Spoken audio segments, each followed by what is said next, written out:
ಹರೇ ಕೃಷ್ಣ. ಎಲ್ಲ ಕೇಳುಗರಿಗೂ ಶ್ರೀಮದ್ ಭಾಗವತದ ಅಧ್ಯಯನಕ್ಕೆ ಸ್ವಾಗತ. ಶ್ರೀಮದ್ ಭಾಗವತದ 8ನೇ ಸ್ಕಂದದಲ್ಲಿ ಗಜೇಂದ್ರ ಮೋಕ್ಷದ ಕಥೆಯನ್ನು ನಾವು ತಿಳಿದುಕೊಳ್ಳುತ್ತಿದ್ದೇವೆ. ಜಲಕ್ರೀಡೆಯಾಡುತ್ತಿದ್ದಂತಹ ಗಜೇಂದ್ರನ ಕಾಲನ್ನು ಮೊಸಳೆಯೊಂದು ಹಿಡಿದುಕೊಳ್ಳುತ್ತದೆ. ಎಷ್ಟೇ ಪ್ರಯತ್ನಿಸಿದರೂ ಗಜೇಂದ್ರನಿಗೆ ಮೊಸಳೆಯ ಬಾಯಿಯಿಂದ ತಪ್ಪಿಸಿಕೊಳ್ಳಲು ಸಾಧ್ಯವಾಗುವುದಿಲ್ಲ. ಒಬ್ಬ ವ್ಯಕ್ತಿಯು ಸಂತೋಷದಿಂದಿರಲು ಅಥವಾ ಐಹಿಕ ಪ್ರಪಂಚದ ಅಪಾಯಗಳನ್ನು ಎದುರಿಸಲು ಅನೇಕ ಮಾರ್ಗಗಳನ್ನು ಕಂಡುಹಿಡಿಯಬಹುದು. ಆದರೆ ದೇವೋತ್ತಮ ಪರಮಪುರುಷನ ಅಪ್ಪಣೆ ಇಲ್ಲದೆ ಈ ಯಾವುದೂ ನಮ್ಮನ್ನು ಸುಖ ಸಂತೋಷದಲ್ಲಿ ಇರಿಸಲು ಸಾಧ್ಯವಿಲ್ಲ. ಅಪಾಯದ ಸನ್ನಿವೇಶದಲ್ಲಿ ಗಜೇಂದ್ರನು ಭಗವಂತನ ಆಶ್ರಯವನ್ನು ಪಡೆಯುತ್ತಾನೆ. ನಿಶ್ಚಯವಾಗಿಯೂ ದೇವೋತ್ತಮ ಪರಮಪುರುಷನನ್ನು ಯಾರೂ ಅರಿಯರು. ಅವನು ಶಕ್ತಿಶಾಲಿ ಮತ್ತು ಪ್ರಭಾವಶಾಲಿ. ಆದ್ದರಿಂದ ಬಲದಲ್ಲಿ ಭಯಾನಕನಾದ ಅನಾದಿಯಾದ ಕಾಲಸರ್ಪನು ನಿರಂತರವಾಗಿ ಪ್ರತಿಯೊಬ್ಬರ ಬೆನ್ನಟ್ಟಿ ಬರುತ್ತಾನೆ. ಅವರನ್ನು ನುಂಗಲು ಸಿದ್ಧನಾಗಿ ನಿಂತಿರುತ್ತಾನೆ. ಈ ಸರ್ಪಕ್ಕೆ ಹೆದರಿದವರು ಭಗವಂತನ ಆಶ್ರಯಕ್ಕೆ ಮೊರೆ ಹೋಗುತ್ತಾರೆ. ಭಗವಂತ ಅಂತಹವರಿಗೆ ರಕ್ಷಣೆಯನ್ನು ನೀಡುತ್ತಾನೆ. ಏಕೆಂದರೆ ಮರಣವೂ ಭಗವಂತನಿಗೆ ಹೆದರಿಕೊಂಡು ಓಡಿ ಹೋಗುತ್ತದೆ. ಆದ್ದರಿಂದ ಸಕಲ ಜೀವಿಗಳಿಗೆ ಆಶ್ರಯನಾದ ಮಹಾಮಹಿಮನಾದ ಪರಮಶಕ್ತನಾದ ಪರಮಪ್ರಭು ಭಗವಂತನಿಗೆ ನಾನು ಶರಣಾಗುತ್ತೇನೆ ಎಂದು ಗಜೇಂದ್ರನು ಭಗವಂತನಿಗೆ ಶರಣಾದನು. ಬುದ್ಧಿವಂತನಾದಂತಹ ವ್ಯಕ್ತಿಯು ಪ್ರತಿಯೊಂದಕ್ಕೂ ಮಿಗಿಲಾದ ಸರ್ವಶಕ್ತ ಪರಮಪ್ರಭು ಒಬ್ಬನು ಇದ್ದಾನೆ ಎಂಬುದನ್ನು ಅರ್ಥ ಮಾಡಿಕೊಳ್ಳುತ್ತಾನೆ. ಅಜ್ಞಾನಿಗಳನ್ನು ಕಳವಳ ಕ್ಷೋಭೆಗಳಿಂದ ಪಾರು ಮಾಡಲು ಪರಮಾಧಿಕಾರವುಳ್ಳ ಈ ಪರಮಪ್ರಭುವು ವಿವಿಧ ಅವತಾರಗಳಲ್ಲಿ ಕಾಣಿಸಿಕೊಳ್ಳುತ್ತಾನೆ. ಭಗವದ್ಗೀತೆಯಲ್ಲಿ ದೃಢೀಕರಿಸಿರುವಂತೆ ಪರಿತ್ರಾಣಾಯ ಸಾಧೂನಾಂ ವಿನಾಶಾಯ ಚ ದುಷ್ಕೃತಾಂ. ಭಗವಂತ ದುಷ್ಟ ಶಿಕ್ಷಣ ಹಾಗೂ ಶಿಷ್ಟ ರಕ್ಷಣೆಗಾಗಿ, ಅಂದರೆ ತನ್ನ ಭಕ್ತರ ರಕ್ಷಣೆಗಾಗಿ ತನ್ನ ವಿವಿಧ ಅವತಾರಗಳಲ್ಲಿ ಕಾಣಿಸಿಕೊಳ್ಳುತ್ತಾನೆ. ಗಜೇಂದ್ರನು ಅವನಿಗೆ ಶರಣಾಗಲು ನಿರ್ಧರಿಸಿದನು. ಇದು ಬುದ್ಧಿವಂತಿಕೆಯ ನಿರ್ಧಾರ. ಜೀವಿಯು ದೇವೋತ್ತಮ ಪರಮಪುರುಷನನ್ನು ಅರ್ಥ ಮಾಡಿಕೊಂಡು ಅವನಿಗೆ ಶರಣಾಗತನಾಗಬೇಕು.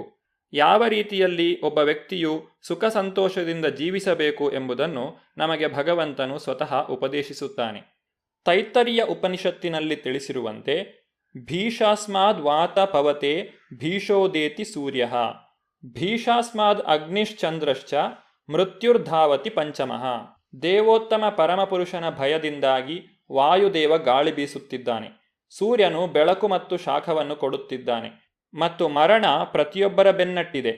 ಭಗವದ್ಗೀತೆಯಲ್ಲಿ ದೃಢೀಕರಿಸಲಾಗಿರುವಂತೆ ಪರಮ ನಿಯಂತ್ರಕನೊಬ್ಬನಿದ್ದಾನೆ.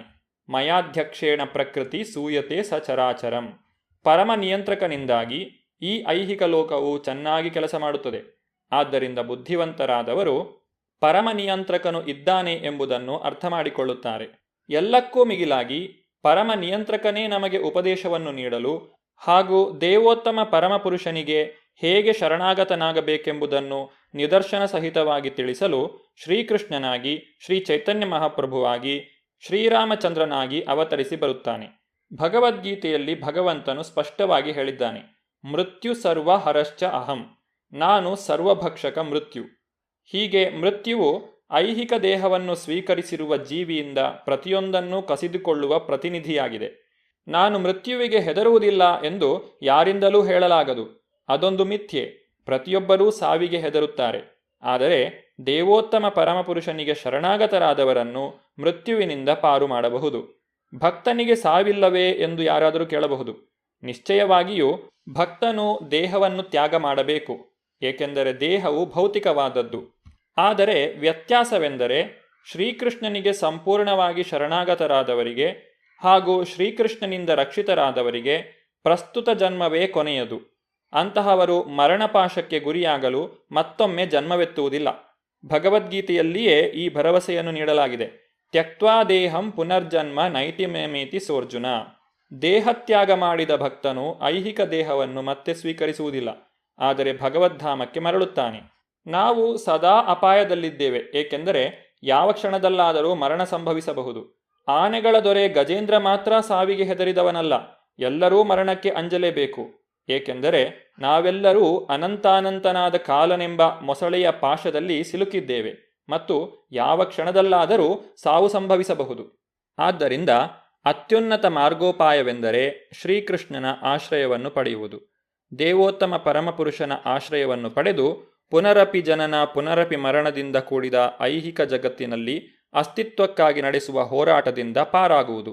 ಈ ಅರಿವು ಗಳಿಸುವುದೇ ಜೀವನದ ಪರಮಗುರಿ. ಗಜೇಂದ್ರನು ಭಗವಂತನ ಕುರಿತಾಗಿ ಸ್ತೋತ್ರವನ್ನು ಮಾಡಲು ಪ್ರಾರಂಭಿಸುತ್ತಾನೆ. ಆನೆಗಳ ರಾಜನು ಹಿಂದೆ ಇಂದ್ರದ್ಯುಮ್ನನೆಂಬ ಮನುಷ್ಯನಾಗಿದ್ದನು. ಆಗ ಪರಮಪ್ರಭುವನ್ನು ಕುರಿತ ಒಂದು ಸ್ತೋತ್ರವನ್ನು ಕಲಿತಿದ್ದನು. ಸುದೈವದಿಂದ ಅವನು ಆ ಸ್ತೋತ್ರವನ್ನು ನೆನಪಿಸಿಕೊಂಡು ತನ್ನಷ್ಟಕ್ಕೆ ಜಪಿಸತೊಡಗಿದನು. ಮೊದಲು ಅವನು ದೇವೋತ್ತಮ ಪರಮಪುರುಷನಿಗೆ ತನ್ನ ಗೌರವಪೂರ್ವಕ ನಮಸ್ಕಾರಗಳನ್ನು ಸಲ್ಲಿಸಿದನು. ಮೊಸಳೆಯ ಆಕ್ರಮಣಕ್ಕೆ ತುತ್ತಾಗಿ ಕಷ್ಟದ ಸ್ಥಿತಿಯಲ್ಲಿ ಇದ್ದುದರಿಂದ ಚೆನ್ನಾಗಿ ಸ್ತೋತ್ರವನ್ನು ಮಾಡಲು ಆಗದ ಅಸಹಾಯಕತೆಯನ್ನು ನಿವೇದಿಸಿಕೊಂಡನು. ಆದರೂ ಮಂತ್ರವನ್ನು ಜಪಿಸಲು ಪ್ರಯತ್ನಿಸುತ್ತಾ ಸೂಕ್ತ ಮಾತುಗಳಲ್ಲಿ ತನ್ನ ಅಳಲನ್ನು ತೋಡಿಕೊಂಡನು. ದೇವೋತ್ತಮ ಪರಮಪುರುಷನೇ ಸಕಲ ಕಾರಣಗಳ ಕಾರಣ. ಅವನೇ ಮೂಲಪುರುಷ. ಅವನಿಂದಲೇ ಸಮಸ್ತವೂ ಉದ್ಗಮವಾಗಿದೆ. ಈ ಬ್ರಹ್ಮಾಂಡದ ಪ್ರಕಟ ರೂಪಕ್ಕೆ ಅವನೇ ಮೂಲ ಕಾರಣ. ಸಮಸ್ತ ಬ್ರಹ್ಮಾಂಡವು ಅವನನ್ನೇ ಆಶ್ರಯಿಸಿದೆ.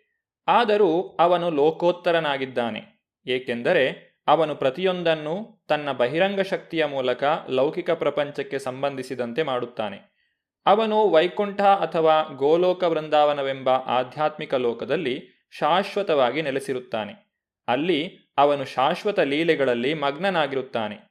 ಲೌಕಿಕ ಪ್ರಪಂಚವು ಅವನ ಬಹಿರಂಗ ಶಕ್ತಿಯ ಅಥವಾ ಲೌಕಿಕ ಪ್ರಕೃತಿಯ ಒಂದು ಉತ್ಪನ್ನ. ಅದು ಅವನ ನಿರ್ದೇಶನದಲ್ಲಿ ಕೆಲಸ ಮಾಡುತ್ತದೆ. ಸೃಷ್ಟಿ, ಸ್ಥಿತಿ, ಲಯಗಳು ನಡೆಯುವುದೇ ಹೀಗೆ. ಭಗವಂತನು ಎಲ್ಲ ಕಾಲಗಳಲ್ಲಿಯೂ ಇರುತ್ತಾನೆ. ಭಕ್ತನಲ್ಲದವನಿಗೆ ಇದನ್ನು ಅರ್ಥ ಮಾಡಿಕೊಳ್ಳುವುದು ಬಹಳ ಕಷ್ಟ. ಲೋಕೋತ್ತರನಾದ ದೇವೋತ್ತಮ ಪರಮಪುರುಷನನ್ನು ಪ್ರತಿಯೊಬ್ಬರೂ ಗ್ರಹಿಸಬಹುದಾದರೂ ಶುದ್ಧ ಭಕ್ತರು ಮಾತ್ರ ಅವನ ಇರುವಿಕೆಯನ್ನು ಹಾಗೂ ಕಾರ್ಯಗಳನ್ನು ಗ್ರಹಿಸಬಲ್ಲರು. ದೇವೋತ್ತಮ ಪರಮಪುರುಷನು ಲೌಕಿಕವಾದ ಜನನ, ಮರಣ, ವೃದ್ಧಾಪ್ಯ ಮತ್ತು ವ್ಯಾಧಿಗಳಿಂದ ಸಂಪೂರ್ಣವಾಗಿ ಮುಕ್ತನಾಗಿರುತ್ತಾನೆ.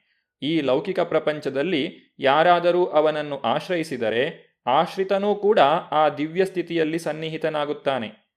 ಭಕ್ತನ ತೃಪ್ತಿಗಾಗಿ ಭಗವಂತನು ಕಾಣಿಸಿಕೊಂಡು ತನ್ನ ಕ್ರಿಯೆಗಳನ್ನು ಪ್ರದರ್ಶಿಸುತ್ತಾನೆ. ಪರಿತ್ರಾಣಾಯ ಸಾಧೂನಾಂ.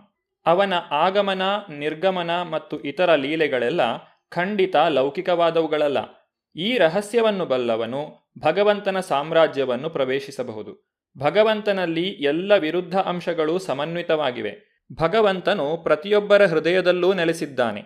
ಅವನು ಪ್ರತಿಯೊಂದನ್ನು ನಿಯಂತ್ರಿಸುತ್ತಾನೆ. ಅವನು ಸಮಸ್ತ ಕಾರ್ಯಗಳಿಗೂ ಸಾಕ್ಷಿಯಾಗಿದ್ದಾನೆ. ಸಮಸ್ತ ಜೀವರಾಶಿಗಳಿಗೂ ಅವನು ಮೂಲ ಆಕರನಾಗಿದ್ದಾನೆ.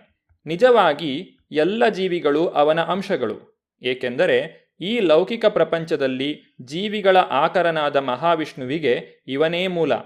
ಭಗವಂತನು ನಮ್ಮ ಇಂದ್ರಿಯಗಳ ಕಾರ್ಯಗಳನ್ನು ನೋಡಬಲ್ಲ. ಈ ಇಂದ್ರಿಯಗಳು ಅವನ ಕೃಪೆಯಿಂದ ಕೆಲಸ ಮಾಡಿ ಲೌಕಿಕವಾದ ಫಲಿತಾಂಶಗಳನ್ನು ಪಡೆಯಬಲ್ಲವು. ಅವನು ಪ್ರತಿಯೊಂದರ ಮೂಲ ಆಕರನಾಗಿದ್ದರೂ ಅವನು ಯಾವುದೇ ಉತ್ಪನ್ನಗಳಿಂದಲೂ ಸ್ಪರ್ಶಿತನಾಗುವುದಿಲ್ಲ. ಹೀಗೆ ಅವನನ್ನು ಚಿನ್ನದ ಗಣಿಗೆ ಹೋಲಿಸಬಹುದು. ಆಭರಣಗಳಲ್ಲಿರುವ ಚಿನ್ನಕ್ಕೆ ಗಣಿಯೇ ಆಕರ. ಆದರೆ ಗಣಿಯು ಆಭರಣವಲ್ಲ. ಭಗವಂತನನ್ನು ಪಂಚರಾತ್ರದಲ್ಲಿ ವಿಧಿಸಿರುವ ಕ್ರಮಕ್ಕೆ ಅನುಗುಣವಾಗಿ ಪೂಜಿಸುತ್ತಾರೆ. ಅವನು ಜ್ಞಾನದ ಆಕರ. ಅವನು ನಮಗೆ ಮುಕ್ತಿಯನ್ನು ನೀಡಬಲ್ಲ.